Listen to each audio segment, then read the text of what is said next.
Mukama ebazibwe nnyo Pastor Kuteesa okuva ku Olubereberye Church Olubereberye nkwebaza ggwe awaayo obudde netutambula ffenna nga tusoma ebyawandiikibwa. Tuli mu ssuula 18 ekitabo eky'Olubereberye, essuula 17 twagimaliriza nga Ibulayimu akomolebwa n'abasajja be ne bonna ab'omu nnyumba ye ne buli munnaggwanga yenna gwe baali bamuguzizza. Kati mu ssuula 18 Bayibuli egamba nti Mukama n'amulabikira wali emivule gya Mamule bwe yali ng'atudde mu mulyango mu ttuntu, n'ayimusa amaaso ge n'atunula, era laba abasajja basatu nga bayimiridde mu maaso ge. Awo bwe yabalaba n'ava mu mulyango gw'eweema n'adduka mbiro okubasisinkana, n'avuunama n'ayogera nti, Mukama wange, obanga kaakano ndabye ekisa mu maaso go, tova, wali muddu wo nkwegayiridde. Kale nno baleete otuzzi munaabe ebigere, muwummulire wansi w'omuti, nange nnaaleeta akamere, musanyuke emitima gyammwe ne mulyoka mugenda. Kubanga mutuuse eri omuddu wammwe ne boogera nti kola bw'otyo nga bw'oyogedde. Ibulayimu n'ayanguwa n'ayingira mu weema eri Saala, n'ayogera nti, teekateeka mangu ebigero 3 eby'obutta, obugoye, ofumbe emmere. Ibulayimu n'adduka mbiro eri ekisibo, n'akimennyana eŋŋonvu ennungi, n'agiwa omuddu, n'ayanguwa okugifumba.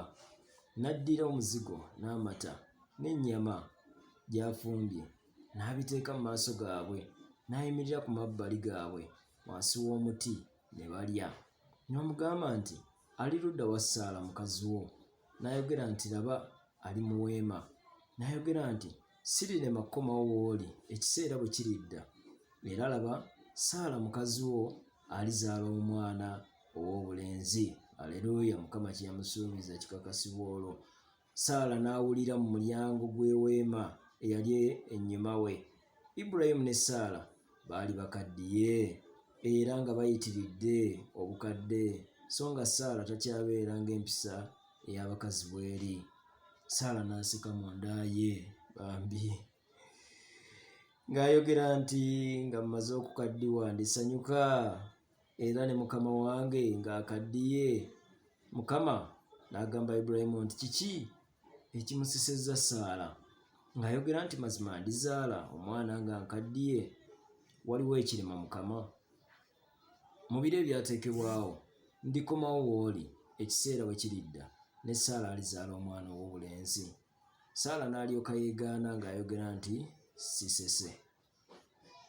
Kubanga yatya n'ayogera nti, nedda, naye okuseka osese. Abasajja ne bagolokoka okuva eyo ne batunuulira e Sodoma. Ibulayimu n'agenda nabo okubawerekerako. Mukama n'ayogera nti, Ibulayimu, naamukisa kye nkola? Kubanga Ibulayimu talirema kufuuka ggwanga ddene ery'amaanyi, era amawanga gonna ag'omu nsi galiweerwa omukisa mu ye. Kubanga kyennava mumanya alyoke abalagira abaana be n'ennyumba ye eridda wa, okukwatanga ekkubo lya Mukama, okukolanga eby'obutuukirivu n'eby'ensonga. Mukama alyoke aleete ku Ibulayimu byamwogerako. Mukama n'ayogera nti, kubanga okukaaba okw'e Sodoma ne Ggomola kunene, era kubanga okwonoona kwabwe kwa kitalo, nakka kaakano ndabe nga bakolera ddala ng'okukaaba kwayo bwe kuli okwatuuka eri nze. Era obanga tekyali bwe kityo, n'amanya. Abasajja ne bava eyo ne bagenda e Sodoma, naye Ibulayimu ng'akyayimiridde mu maaso ga Mukama. Ibulayimu n'asembera n'ayogera nti, olizikiriza abatuukirivu awamu n'ababi? Mpozzi mu kibuga mulimu abatuukirivu 5, olizikiriza ekifo n'otokisonyiwa kuba abatuukirivu 5 abakirimu? Kitalo okole bw'otyo, okutta abatuukirivu awamu n'ababi, n'okwenkana abatuukirivu ne benkana n'ababi. Kitalo ekyo. Omulamuzi w'ensi zonna talikola bya butuukirivu. Mukama n'ayogera nti, bwe nnaalaba mu Sodoma abatuukirivu 5 munda mu kibuga, ne ndyoka nsonyiwa ekifo kyonna ku lwabwe.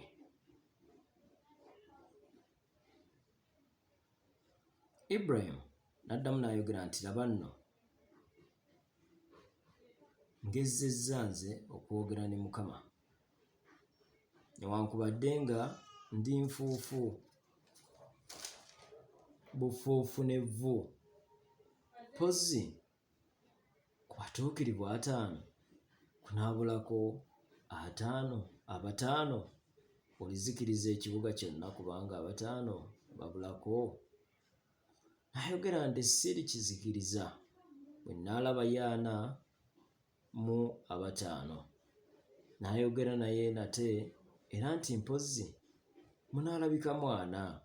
N'ayogera nti sirikola bwe ntyo ku 4.